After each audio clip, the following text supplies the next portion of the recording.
Номер 421 есеп. 421 есепте өрнектің мәнін табыңдар.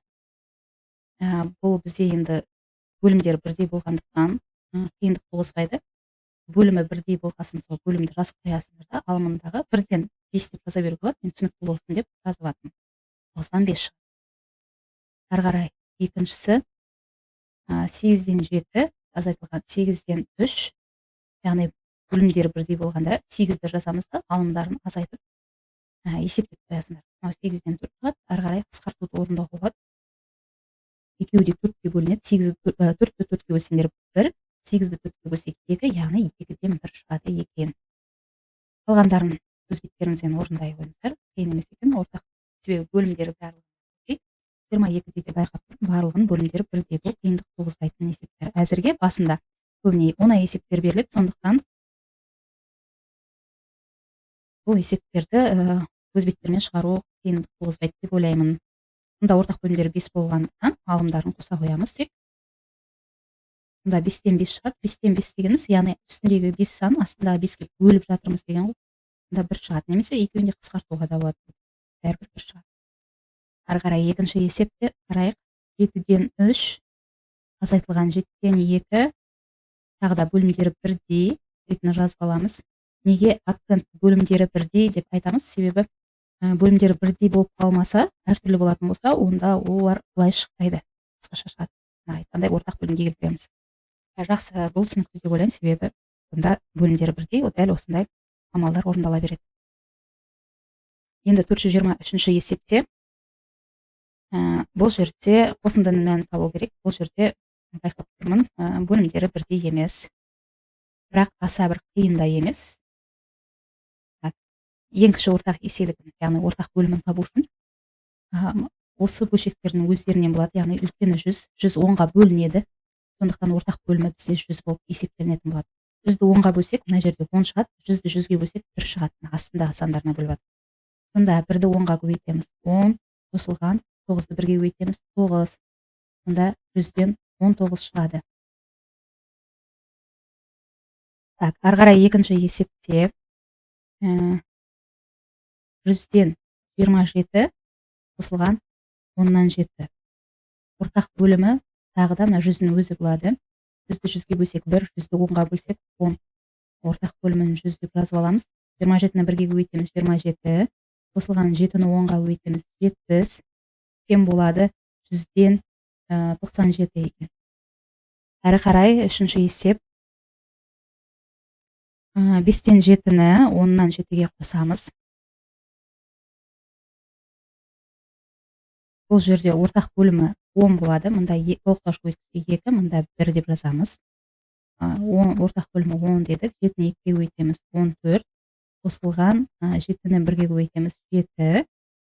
Сонда 10-нан 21 шығады екен де. 21-ді енді мынау бізде бұрыс бөлшек түсті, астынан үлкен болып кетті, мына бөлшектің үстіндегі сан. Алымы бөлімінен үлкен болып тұр. Сондықтан бөлетін болсақ 2-ден келеді, және 1 қалып қояды. Төртінші есеп. 3-ден 2-ге қосамыз 9-дан 5-ті. Ортақ бөлімі осы екі бөлшектің біреуі болып тұр, мұнда 9 болып тұр. 9-ды 3-ке бөліп жіберсек, мына жерде 3 болады да, мұнда 1 болады. 9-ды жазамыз. 3-ті 2-ге көбейтсек 6, қосылған 5. 9-дан сонда 11 шығады екен. 11-ді 9-ға бөлсек 1,9-дан 2 қалып қалады. Жазып қоямыз 2 қалдықты. Ары қарай 5-ші есеп. 24-тен 15-ге қосамыз. 6-дан 1-ді. Ортақ бөлімі осы 24-тің өзі болады.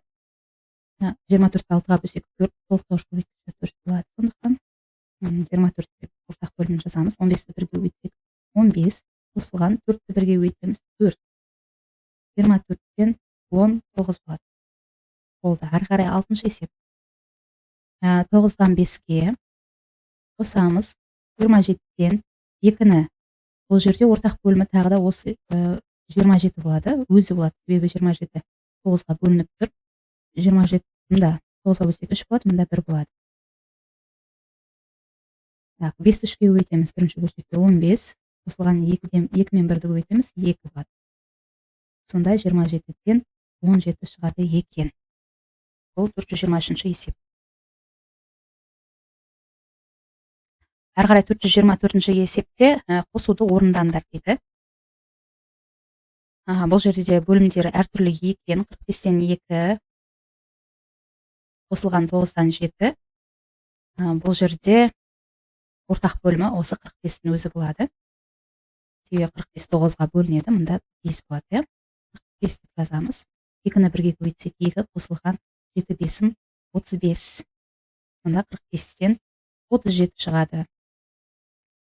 Әрі қарай екінші есеп 5-тен 2-ге қосамыз 25-тен 4-ті. Ортақ бөлімі мына 25-тің өзі болады. 25-ті 5-ке бөлсек 5, 25-ті 25-ке бөлсек 1. Ортақ бөлімі 25 деп жазамыз. 5 2 10, 10-ға қосамыз 4-ті, мұнда 25-тен 14 шығады. Әрі қарай үшінші есеп 6-тан 1-ге қосамыз 18-тен 7-ні. Ортақ бөлімі осы 18-дің өзі болады. Тоқтауыш көбейткіштерін тапсақ, мұнда 3 болады, мұнда 1 болады.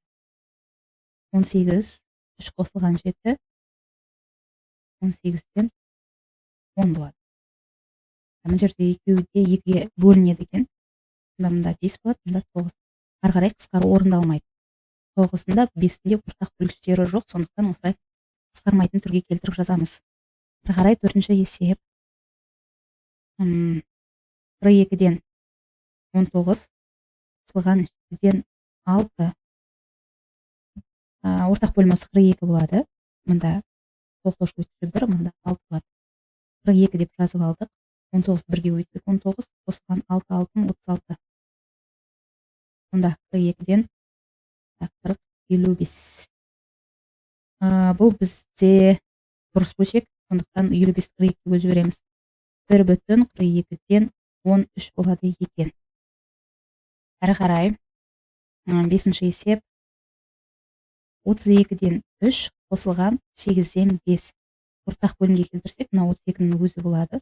32-ні тоқтауыш көбейткіші 32-ден 3-тен 1 болады, мұнда 8-ден 5-ті 4 болады. Себебі 32-ні мына бөлімдегі 8-ге бөлеміз. Мұнда 32-ден 3-ті 1-ге көбейтсек 3, қосылған 5-ті 4-ге көбейтеміз 20. Яғни 32-ден 23 шығады екен. Әрі қарай 6-шы есепте 8-ден 3-ке қосамыз 56-тан 1-ді. Ортақ бөлімі 56 болады. 56-ны 8-ге бөлетін болсақ, ол 7. Тоқтауыш көбейткіші мұнда 1 болып қала береді. Енді 56-ны жазамыз. 3 7 21. 21 қосылған 1 болады. Сонда шығады екен 56-тан 22. Байқап тұрғандай, мына 22-де 56-да жұпсандар екеуі де 2-ге бөлінеді. Мұнда 11 болады, ал мұнда 28 болады. Мұнда жауабы 28-ден 11 шығады екен.